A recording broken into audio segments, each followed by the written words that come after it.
Irreverent, entertaining, cool. You're listening to LA Talk Radio.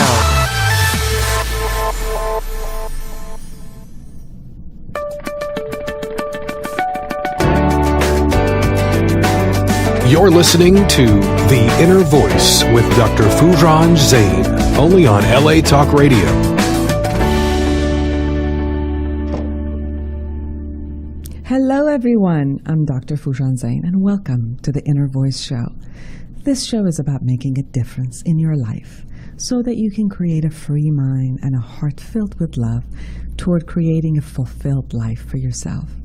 I'll bring you the latest research in the realm of human sciences, and we'll talk to experts in their field to bring you the jewel of their knowledge and wisdom. Let me tell you a little bit about my latest book, Life Reset, The Awareness Integration Path to Creating a Life You Want.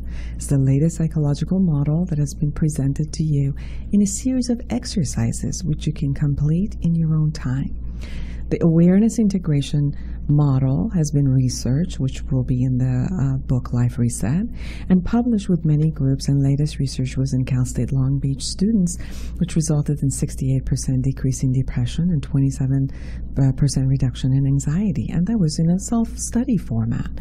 And when we've done the research with doing psychotherapy in the psychotherapy office, we've gotten a result of minimizing 76% of depression and 63% minimizing anxiety. You can get the Life Reset book from my website, Foojan.com, Foojan.com. And if you'd like to consult with me, I have offices in Irvine, Woodland Hills, and Brentwood in California, or I'll be available online with you. Again, go to Foojan.com, Foojan.com. I'll be back in a minute with letting you know about an amazing research.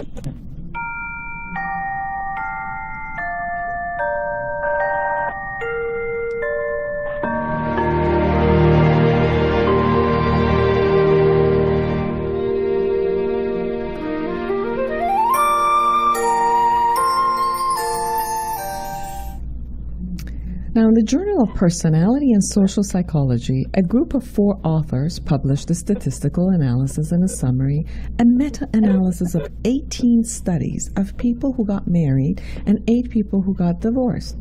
Findings are astonishing. It's really interesting, which is not really astonishing. I wasn't surprised, but I started laughing. There was no difference in happiness from just before the wedding until just after. Satisfaction with life did increase from just before the wedding to just after, but then it decreased continually over time. Relationship satisfaction decreased from just before the wedding to just after. As time went on, relationship satisfaction continued to decrease at about the same rate as overall life satisfaction. So the findings ultimately states, getting divorced makes you happier over time. Getting married does not make you happier and may even make you less happy over time. Go figure. So I'm so excited to speak with Dr. John Gray today, and we're going to deal with marriages and relationships with his new book, Beyond Mars and Venus. The relationship skills for today's complex world, and take your relationship to the next level. Dr. John Gray, the author of Men Are From Mars and Women Are From Venus. USA Today listed Mars and Venus as number 6 among the most influential books of the last quarter century.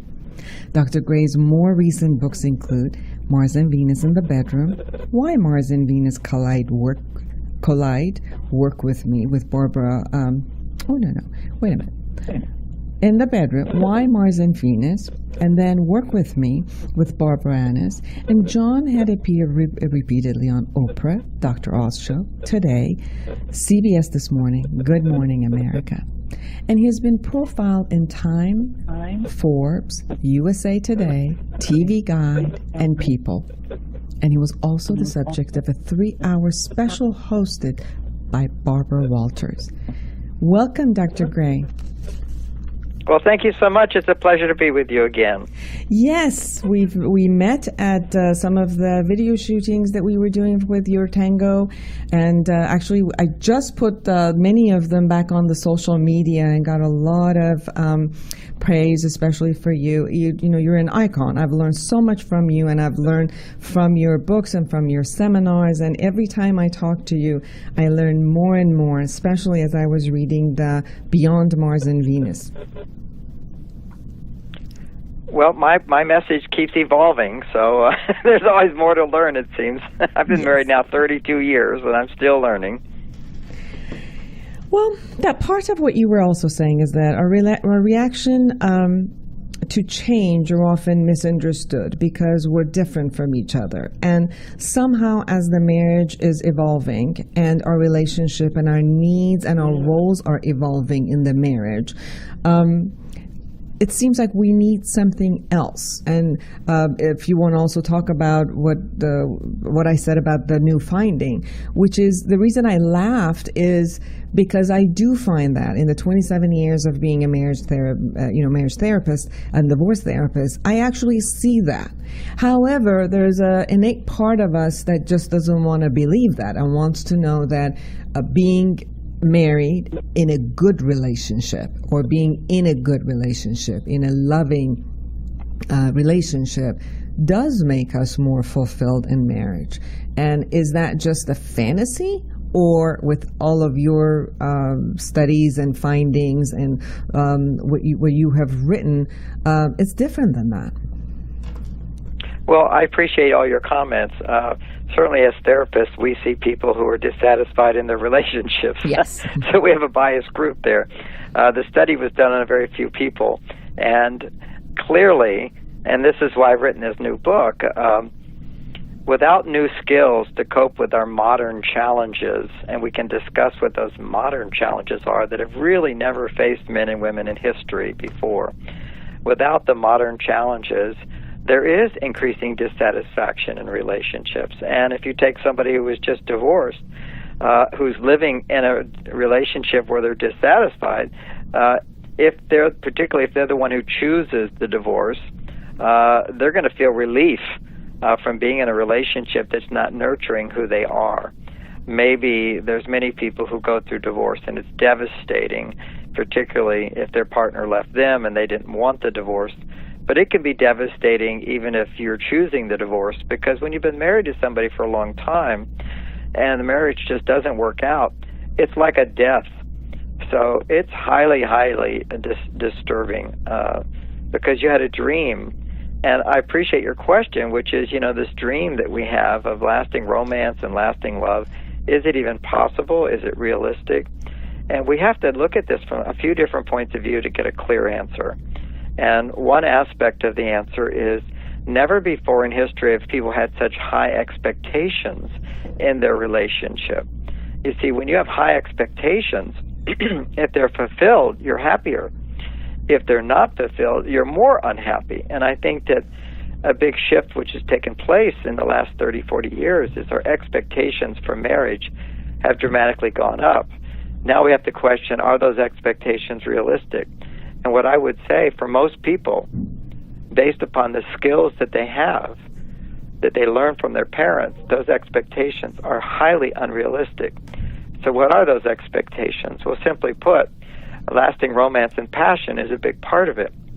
Our parents' generation, and particularly our grandparents' generation, they did not have that expectation. They did not care if passion lasted. They knew it was a fleeting indulgence, and that you just come back to no passion, and that was what relationships were: as a partnership, a loving partnership, a caring partnership of men did their job, women did their job, and it's like we were in two different worlds, and we got along. When relationships worked, it was much easier in those days. We clearly, as men, knew our job was to provide. Women knew clearly their job was to love and nurture. And if men did their job, it was easier for women to feel loved and supportive of their partner. I grew up in a family where that was the case. My parents were happily married. My dad had no relationship skills other than pretty good manners, one. 2, he had a good job, and that was most important. He went to work every day, and he didn't complain about it. He provided for the family. My mother's dream was to have 7 children, and she had 7 children, and really I never saw my mother unhappy. She was very fulfilled. They were happy in their marriage, and I never saw them fight or argue. And part of that was my dad had the good sense never to express his anger. If you express anger, it really shuts women down. And men were taught back then, you don't get angry, and women were taught you don't start arguments by getting angry at your partner or complaining too much. So there's 2 sides of the story. But today, oh my gosh, we want so much more, and we can get more, is what I hear say, if we learn how to deal with these new challenges. And the challenges, higher expectations based upon a new evolving need inside of both men and women, is the need for authentic expression. No longer do women want to be limited to a stereotypical female role, nor do men want to be limited to a stereotypical male role. But we want equality, we want to share, and that is a freedom for women to express more of their masculine side, and we need to define what that means. But simply put, it could be more independent. There's many more parameters to that, of course, but be more independent. And men, on the other hand, want to go to their female side, or they end up more on their female side, being more dependent on their wife's happiness and fulfillment. When I counsel married couples, when you ask a man, bottom line, why do you want this divorce? Almost always his answer is, no matter what I do, it's never enough to make her happy. Is that we men are expecting a much higher level of happiness from our spouses. We're dependent on that to feel good about ourselves. And women are more independent. But what this can do, if we go too far out of balance, women expressing more masculine than feminine, is that causes increasing stress, dissatisfaction. And we'll go into that in great detail, but this is just the overall picture. And men go too far to their female side, they become more depressed, irritable, lack of motivation, and these are all symptoms of actually their hormones changing, becoming more feminine hormones. Right. Today, men's estrogen levels are higher, and women's testosterone levels are higher, and their estrogen levels are lower. Right. And this hormonal balance needs to support our psychology. So that's the challenge today. So what I hear from you is that the role of people within a marriage changed from before, but there's also the role of the marriage changed. So the role of the institution has also changed, or the expectation that is within that institution, the structure has changed. So when we Well, that's a really good summary. I'd like to just acknowledge that, which is, our expectation and the function of marriage has dramatically changed. And from one perspective, it's like this marriage should make me really, really happy. Because when people fall in love, it's like a state of enlightenment. It's ecstasy. Mm-hmm. And we're supposed to be able to sustain that. So we have this expectation that marriage should sustain that. And what I'd like to add is a new expectation that makes that realistic, which is that the expectation that the role that marriage can play is to help men come back to their masculine side and help women come back to their feminine side. And when a marriage can do that, then you'll have increasing satisfaction and love, as opposed to the common experience today, which is increasing dissatisfaction and stress. So the question that brings up for me is that there's also this part that is new in the environment, which is social media and looking at what everybody else has, and how come I don't get to have it. Absolutely. So it's like I'm happy enough in my marriage, and then I turn on my Facebook and Instagram, and I suddenly see that my neighbor down the street has this elaborate concept with their mate or whomever they are, with going into Italy and going here and having fun, and now going to clubs and doing all of these things. And then suddenly I look back at my mate and I'm like, hey, how come I don't have that?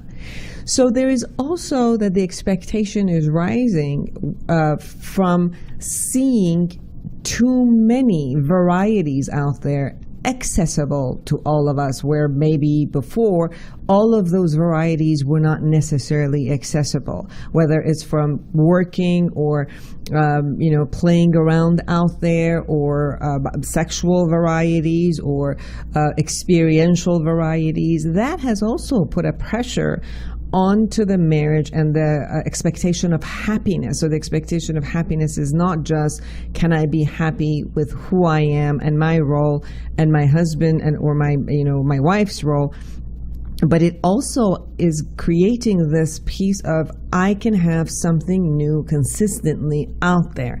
Now, is my mate going to jump around with me whenever I want and facilitate it? Oh, awesome. If not, then bye-bye. I can be out there free doing whatever I want because my mate is just not showing up and coming with me. And then the dissatisfaction comes up.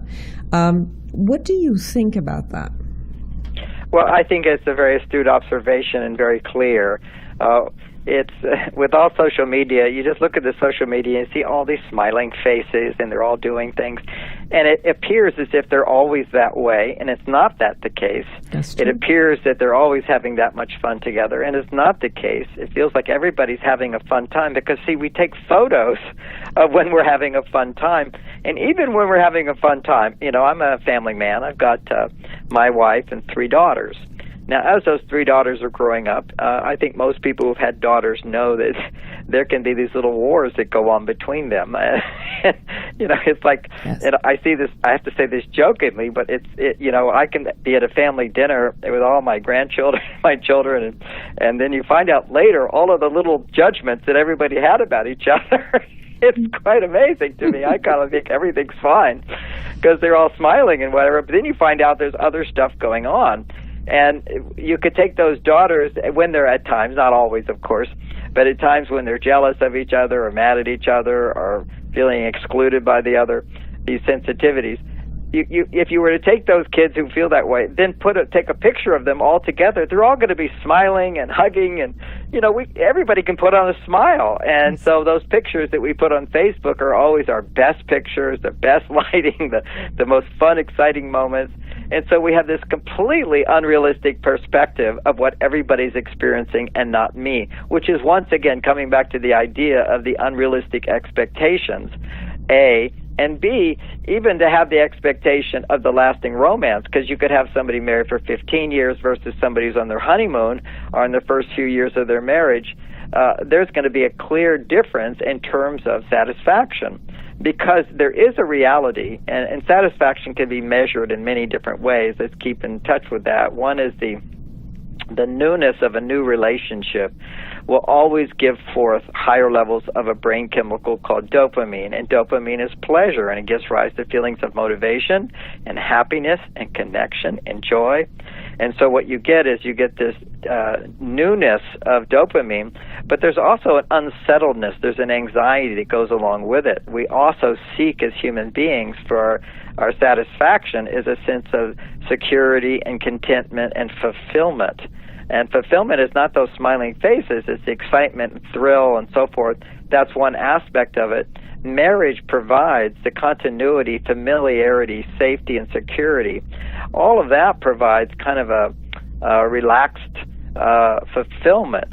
But that fulfillment becomes empty if we don't have the excitement as well. Right. And that's why we need these new relationship skills that I talk about and Beyond Mars and Venus, because the relationship skills I taught in the Men Are From Mars, Women Are From Venus books, they still apply to a great extent, but not fully. The actual putting it into practice, we have new challenges which require new insights, although those insights, which is unique about all my books, are very, very practical because they take into consideration that men and women truly are different. And so if you have a technique to deal with a challenge or a problem, just like in medicine today, we now know so clearly that certain drugs only work on men and are counterproductive for women, and vice versa. We realize that's where all the real research is coming in that shows the differences. On the level of the social world, they're trying to, in sociology and feminism and so forth, they're trying to constantly discredit legitimate differences between our brains and so forth between men and women. So That's often called junk science. So I don't like to fight battles. So although I've written many books on the differences between brain function and so forth in men and women, I just avoid that because nobody questions the validity and acknowledgement of the necessity of hormonal balance. Yes. And how men and women are hormonally balanced is dramatically different. For a woman to experience fulfillment and passion in a relationship, her estrogen levels need to be 20 times higher than a man's. Okay, that's where the attraction comes forth, is when you get these differences, like the two different North Pole, South Pole of magnets. You're just drawn together. And you can measure her hormones when she's getting married or when she's really happy or when she's having an orgasm even. You'll see that her estrogen levels are 20 times the average level for a man, a young man. And for a man, his testosterone levels will be 30 to 40 times higher than a woman's. These are just biological realities that can be tested. And when a man's testosterone levels start dropping, which is what's happening today, it's a crisis. By the time he's 50, his testosterone levels are half of a young man, what he was when he was a young man. Now mine, I'm 65 years old, and I was happy to see on my test just recently, I'm now 50% higher than when I was a young man. So it doesn't have to go down. It can actually go up as we have successful relationship skills. But it means women have to learn, if you want a husband with healthy testosterone. And remember, low testosterone in men causes depression, irritability, and eventually low testosterone, high estrogen causes anger and aggression. And that's a big revelation. A whole chapter on the book is on explaining that, which is the new science shows that it's actually the feminization of men that causes men to be aggressive. And basically, when men have healthy testosterone levels, that's when they're positive thinking, they're motivated, they're attentive, they're interested, and that's when he feels that connection with his partner. And that's what we're all looking for, is this alive connection, so to speak, where you feel that you're rejuvenated in your relationship rather than drained through your relationship. And when I talk about the hormones, I'm not talking about going to a doctor and taking hormones. I'm not in that camp. I think if you can make them yourself by good relationship skills and good diet and so forth, then that's the best. The second to that, of course, is if you're not doing that and that's not working for you, then to get some extra help from a doctor who knows about hormones could be helpful if they're bioidentical hormones. But I'm not in that camp. I think people can find the solutions on their own. But again, not everybody's going to do everything I suggest for the relationship, so you might want to resort to seeing a doctor for that. What was interesting for me was that you had action plans and activities that actually created those hormones. I had never known that some of the activities you were talking about are just simple actions that, we do on a day-to-day basis, that it could promote having testosterone or estrogen. That was a fantastic idea. I thought exactly the same, which is hormones are hormones. So either you have it or you don't, or you get chemically induced or you don't. Or even with food, I could understand that. But what was interesting to me was simple behaviors that we do automatically during the day. If we continue to do, it also produces those. Absolutely. Nobody's ever taken this approach, and I've seen it to be very, very effective. Looking into the differences between men and women and relationships and counseling and so forth, seminars for over 40 years, you really understand these distinctions. And then when the science in the last 15 years, when it comes to hormone production, really backs up that certain behaviors will stimulate certain hormonal responses. And yet, this is a whole new area of practice, which is, so now let's make behavioral changes which will stimulate those changes, because you can, basically become aware. And for women, it really, even at different times of the month, you need different activities to stimulate more estrogen, whereas other times of the month you need activities to stimulate more progesterone. And the same activity, like a romantic date, if you have a date and it's planned in advance and you told a man 3 things you'd like to do and he picks one, so now he's made the decision, he's taking charge, he's providing the date. She doesn't have to take charge of it or responsibility for it, but it's what she wants. Then she has 7 days to anticipate. During those 7 days of anticipation, her estrogen levels will continue to rise if it's at a particular month when she needs high estrogen. But if it's when her estrogen levels need to be lower and her progesterone needs to be lower, that particular date will not be so fulfilling for her. It won't have that same impact on her, which is, rather than being a romantic date, going with couples and playing bridge, playing cards, social event where everybody's sort of mingling and interacting, would actually be more effective for producing progesterone. Or if she's really a high-powered CEO, then, after ovulation or after a full moon for 12 days, that's when her progesterone levels need to be higher. If she's a CEO, so to speak, highly active, independent woman and financially making lots of money, when you make money, it's a big testosterone producer. What happens is she becomes depleted in testosterone, and the same hormone that makes testosterone also makes progesterone. So she needs to rebuild both her testosterone and her progesterone. And so what will do that is something called me time, which is go to the spa and do things just for yourself. It's kind of like called selfish time. You have to have selfish time.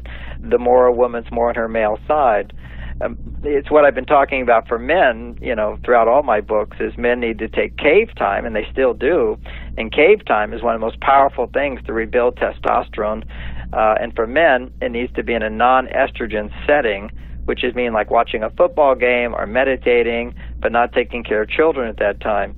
But for a woman to be in an estrogen setting, which is where she's getting a massage, and at the same time she's not doing anything for anybody, it's a very one-sided event, that's gonna help her to rebuild her progesterone, which would be very helpful for her in that setting, as well as replenish her testosterone. So these are it's a big knowledge, and wow, it's so helpful to have a guide to know when and how to get the right stimulation for your hormones. It definitely does. As you were talking, I was looking at many of the clients that I've had in couples, where usually there is a femininity and a masculinity, and I'm not saying whether the man or the woman have the femininity or the masculinity, but there's a opposite that attracts. Either whether the woman is more masculine and the man is more feminine, or vice versa. But based on what you were saying and what my observation also has been, when the roles are switched, that means when the woman, most of her life and most of the days during the week, she is playing and having the masculine role, secretly she's not fulfilled. Secretly in her own body, although she might feel like I'm an equal, I have power, I'm doing all of this, but secretly there's a part of her that it's getting disconnected from herself. And part of what I was reading in your book is how to come back to your natural sense, and then how to also see what type of behaviors you can do in order to be creating a balance out there of who you are. However, keep coming back to your natural sense, because as you come back to that, the wholeness of who you are exists. That you can play both roles anytime it's necessary, but that internally, that's who you are. That's exactly right. Everybody has their own unique balance, but if you're a woman, your biology mandates that you support your feminine side to a certain extent. So you can be doing your male side stuff, as long as you come back to a personal life that stimulates the female hormones. And it's more of a personal life, by the way, that stimulates female hormones. As soon as you're working for money, it's a big test. It tends to suppress the estrogen or progesterone. Making money is deadlines, pressures, decisions, anxieties, worries, concerns that have to do with bottom line, more impersonal type interactions. Certainly, you're going to produce a little bit more female hormones when you're making money doing nurturing activities. For sure, nurturing helps to stimulate the female side.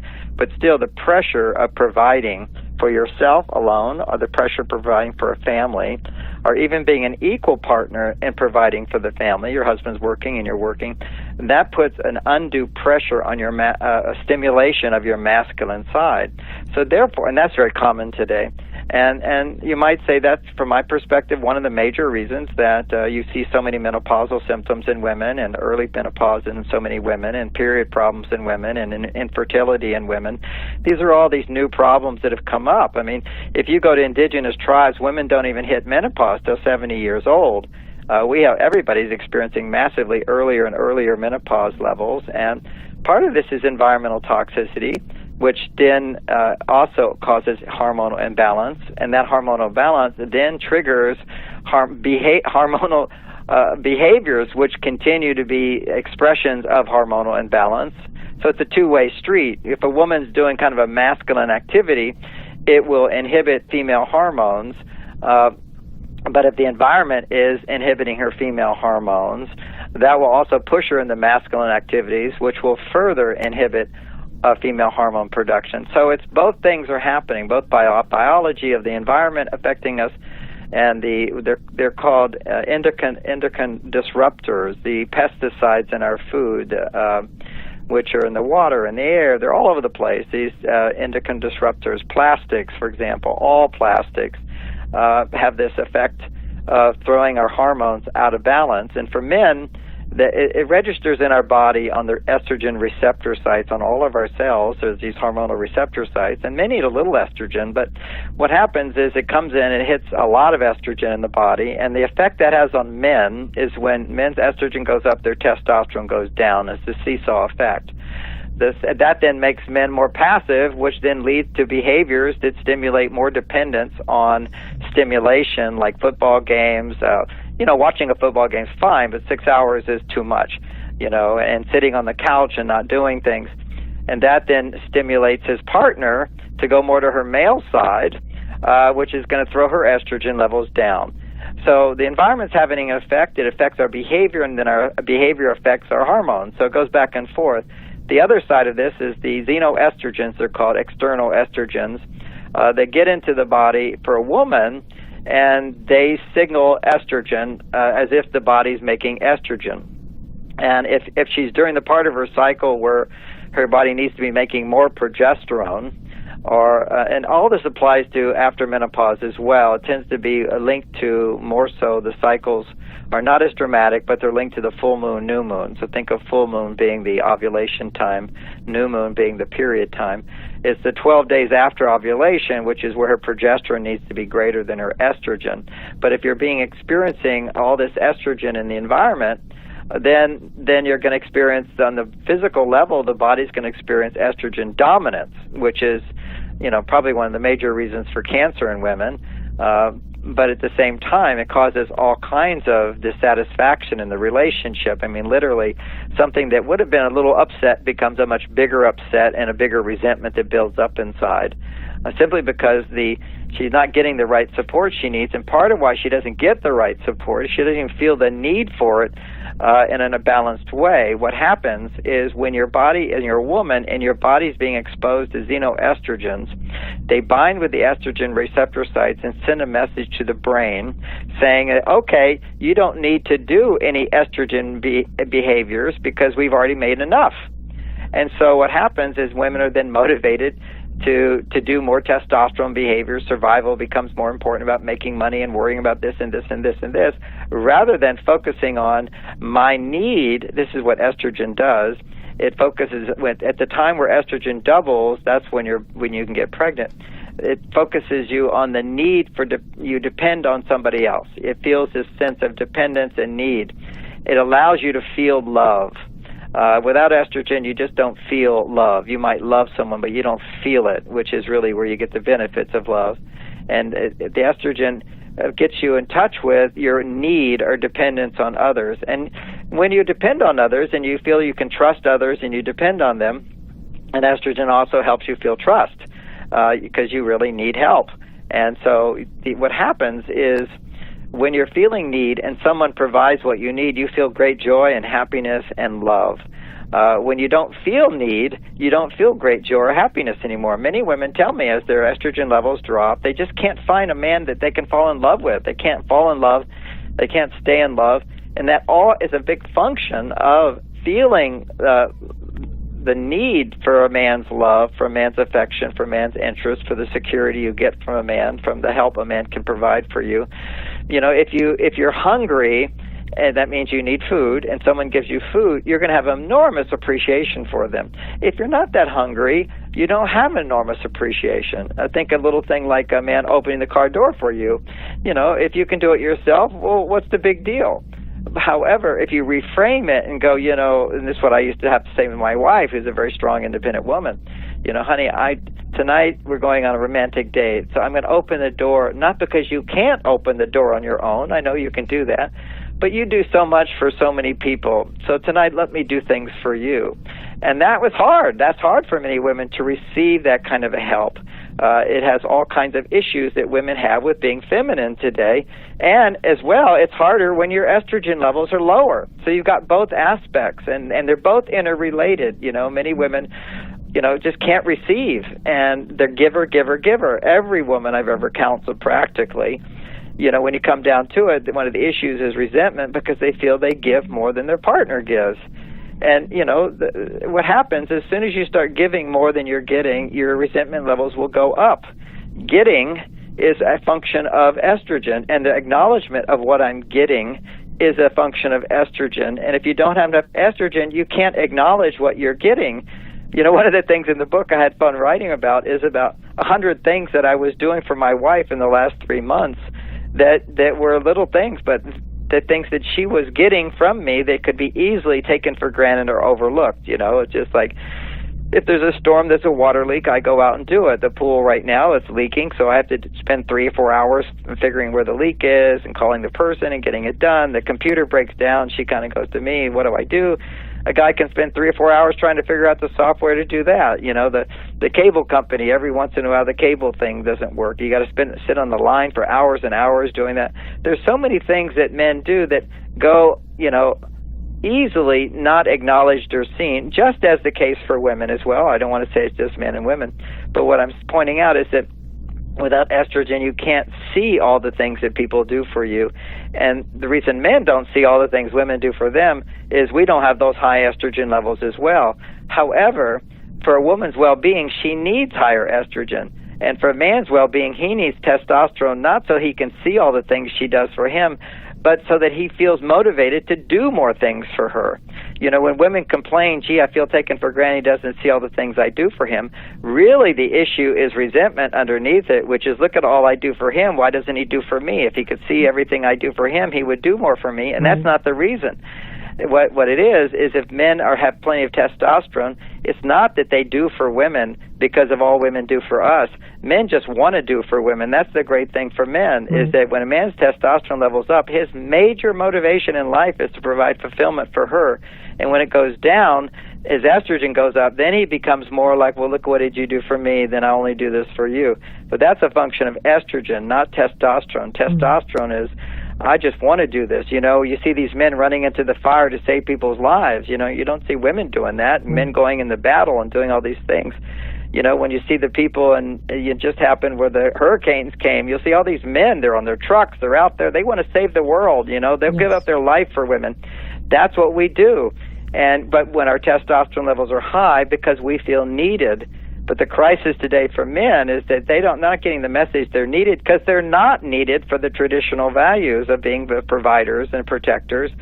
What we have to recognize in the new relationships, if we want to have passion, we can have it, but we have to create a greater need for men. And what that greater need for, if we can simplify it down, is that women need men's help to come back to the female side to provide the kind of romance, the kind of relationship skills, the kind of listening, the kind of being present for women that can help increase estrogen. But there's no way a man can do it alone. It is a partnership. It's equal responsibility to achieve these goals. It's not just a woman. It's not just a man. Both have to participate. But the good news that I found is if a woman learns how to do this stuff, she can easily train a man. If a man learns how to do this stuff, very hard to train a woman. That's just another difference between men and women. Men are eager to learn to be trained if approached in the right way. Women are happy to be educated, but not trained by their partner. It's just they have a huge resistance to it. And this is my experience of years of doing this. Yeah. The interesting, as you were talking about it, I also read in your book about the distinction between a role mate and a soulmate, which is some of the conversations that you were having also fits in the role mate. Like people have a role of what a man does. The people have a role of what a woman does, or what a femininity is and what a masculinity is. And many times they come in also having that expectation of a man should do this for me or a woman should do this for me, and comes from that expectation. You also, as I hear you saying that can be there and is going to be there. However, there's also this essence of becoming a soulmate, and the soulmate part is, as I hear you, the participation, the equally being responsible and accountable, not only for the role and who you are internally and authentically expressing it and conversing about it, but also understanding what's going on to support your partner to rise to the occasion of what your needs are from them. And if they get it and they understand what your needs are, most people who are together and are loving together, they're not angry, they want to fulfill each other's needs, because that's how they also get benefit and fulfilled. So adding the soulmates to the role mates is, as you said, is a new foundation of equality among the sexes, where they can be who they are, but also enjoy the companionship and the partnership they have with their mate. That's so beautifully said, yes. And a shorter way of saying the role mate is the more traditional roles. Where men were men, women were women, that's simply put. And then now we have soulmate, which is we want this sort of connection and passion for a lifetime. It's based upon supporting a relationship that supports the growth of our soul, which we could say is our authentic self. And our authentic self is not limited to just being feminine if you're a woman. It's not limited. It's the freedom to express both your masculine independent side along with your emotional feminine side. And for men, the freedom to express their masculine side, but also adding to that their feminine side. So how do we accomplish this? How do we achieve this? This is a new, to create a soulmate relationship is a whole new challenge. And, I've done it in my life. I teach people how to do it. This is, 40 years of developing these ideas. They just get better and better and easier for people.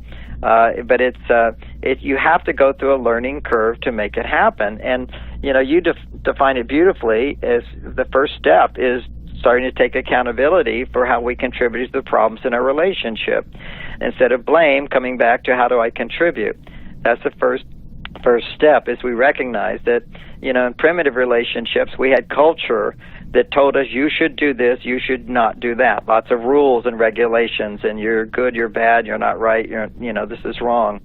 What we have to start doing is recognizing, getting beyond just that and looking at what works and what doesn't work. And what we've been discussing all day is pointing out that a relationship can really help women come back to their female side and help men come back to their masculine side. It's actually one of the most powerful ways if we have the right skills to do it. Or it's one of the most powerful ways to do just the opposite. If we don't, if women are, coming home from work, for example, they're on their male side, they tend to stay stuck. Now, not every woman, but the majority that I've dealt with, if you're no longer experiencing the connection and passion that you want in your relationship, every time, from my point of view, is the woman has gone too far to her male side, having difficulty coming back to the part of her that's happy and loving and fulfilled on her female side. The man, on the other hand, that tends to always go along with this is he's become more passive. He tends to be a little grumpy or depressed, and he's no longer doing the kinds of things he did before. That's because he's now lost his male side, which is that initiative and motivation and desire to sacrifice in order to please others. That's his male side. It's just gone down. And go measure it. You can actually go measure it. It's seeing the hormones are changing, and even due to these xenoestrogens, even boys are hitting puberty, a couple of years late, and girls are hitting puberty 2 years earlier, sometimes 3 years earlier. And this is due to this hormonal imbalance. We have to correct this, by doing certain things. My website, I talk all about cleansing techniques and biology and so forth to help on the nutrition side. But there's Chinese herbs, there's Korean herbs that are all well known to help women help the body come back to hormonal balance if you're doing the right behaviors. Likewise for men, there's Tonkat Ali and other things that can help bump his testosterone up if he's doing the right behaviors. There's strategies all along this, but once they're learned, they're quite easy. It's not that difficult. It just takes practice. And, you know, I can teach you how to throw a basketball, but it takes a lot of practice to get a hoop every time. And even if you're an NBA champion, a professional basketball player, you'll miss those hoops once you're tired. So it takes years and years of reconditioning our brains how to respond. Like if your partner's angry, here's a tip. If we're having a little bit of an argument on something and I start getting angry, I stop talking. And she knows that if I talk, once I'm angry, then my estrogen will just continue to go higher and higher and higher. The most powerful thing for men to stop estrogen from going too high and testosterone from going low is if you're angry, to know in your body at that moment, testosterone's turning into estrogen. Testosterone's turning into estrogen. And what will increase that process is talking. So the first thing a man needs to do is stop talking. And the first thing a woman needs to do is when a man seems to be a little angry is stop asking him questions and take a time out. The worst thing he can do is to talk. And sometimes you can keep talking, he's quiet, but he's just getting angry and angrier because he's planning what he's going to say. So you have to realize communication, talking, is sometimes the worst thing you can do in marriages, and women don't instinctively understand that, because if women talk, it increases estrogen, and women today so much need estrogen. So she, instinctively feels I can get them to talk. If we talk more about this, it will make it better. And the answer is don't do it. You have to have exit phrases. Our exit phrase is, I rarely need to do it anymore, but it's, I put my hand up like a little stop sign, gently put it up, and that's enough. Or I can simply say, I hear you, and then I turn around and walk away. That's it. Simple exit sign, which says that if you speak anymore, I'm only going to get mad at you, and I don't want to get mad at you. I'm going to go take care of my hormones so I can come back and we can talk about this in a nicer way. And we won't talk about it in a nicer way until we've first given each other more love and support. That's another aspect. You don't just, have an argument and you're raw and go right back into what you were arguing about. You go back into interacting in a way that stimulates the right hormones. Now, another point on this is for women to realize what are the most important forms of love that create testosterone, and for men to know what are the most important forms of love that will create estrogen. Right. And so listening creates estrogen. Romance creates estrogen. Showing little acts of caring and consideration increase estrogen. And it's consistency of little things, and not so much the big things create estrogen, but the little things. The big things stimulate testosterone in her, which is a good thing occasionally, but it's you do it occasionally. It's lots of little things that create the foundation of estrogen in her body. Now that's A, and know that if her estrogen's low, it's hard for her to acknowledge that she appreciates the little things until it starts building up more. But gradually it does build up more, and it builds up exponentially. Once her estrogen levels are higher, she appreciates the little things even more. So it's showing attention, noticing her, compliments, affection, reassuring gestures of love and affection. All these little things say to her that she is special and she's important and she's more important than anybody else in your life. That's it. And not that you have to be always looking at her all the time, but she should get more of attention than anybody else. So these are all things that create estrogen. Now, what creates testosterone is no complaints. And, of course, if a man complains, that raises his estrogen. But when you complain about a man, that lowers his testosterone. If you appreciate what a man does, if you appreciate what he accomplishes, so appreciation is the form of love that raises testosterone the most. Acceptance, that's acceptance, overlooking mistakes and appreciating what is good, and overlooking mistakes stimulates testosterone. And men know. They go, oh, she's not giving me a hard time on it. Oh, his testosterone goes up. And the other one is trust, which is depending on him for things, as opposed to thinking, oh, he'll do it wrong, so why bother? I won't even ask. When you ask a man for support, and not demand, that's a sign that you trust him. So there's a lot of this. That's a whole art. That's a chapter of a book. Absolutely. How to ask for support in a way that works. Women are terrible at asking for support. They wait until the problem gets so big that they demand a response, and it's in the tone of their voice, and it just pushes down a man's testosterone. Right. So it's learning how to get what you want, and you will get more if you learn how to ask for it. But you can use the right words, but if the tone of voice is one of resentment, it doesn't work. Right. So going to Beyond Mars and Venus, it teaches you how to go from a role mate to a soulmate. It teaches you all of how to behave in a particular way to raise or lower the hormones that we need.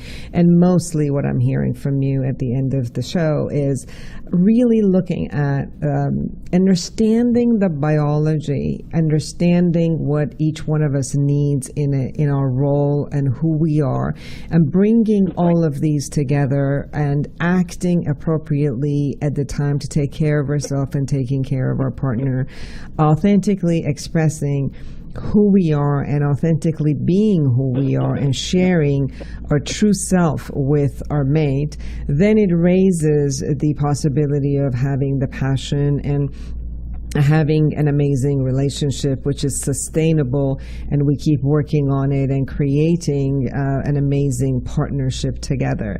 So going to Beyond Mars and Venus, Dr. Gray, where is it that people can find and buy Beyond Mars and Venus?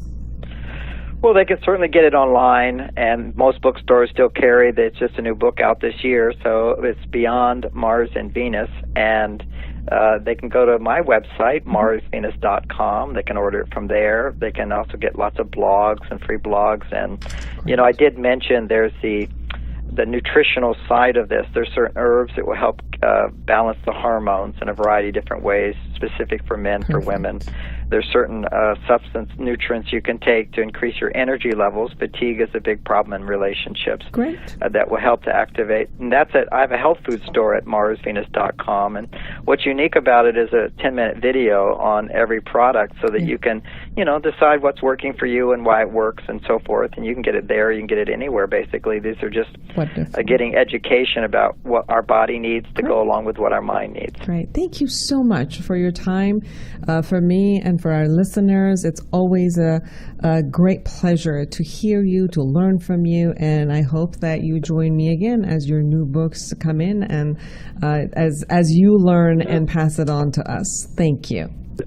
Thank you so much. A real pleasure once again. Thank you. And for all of you who are listening through your heart with us, have a wonderful, wonderful day and create an amazing day for yourself and for everyone around you. Until next time, take good care of yourself. Bye-bye.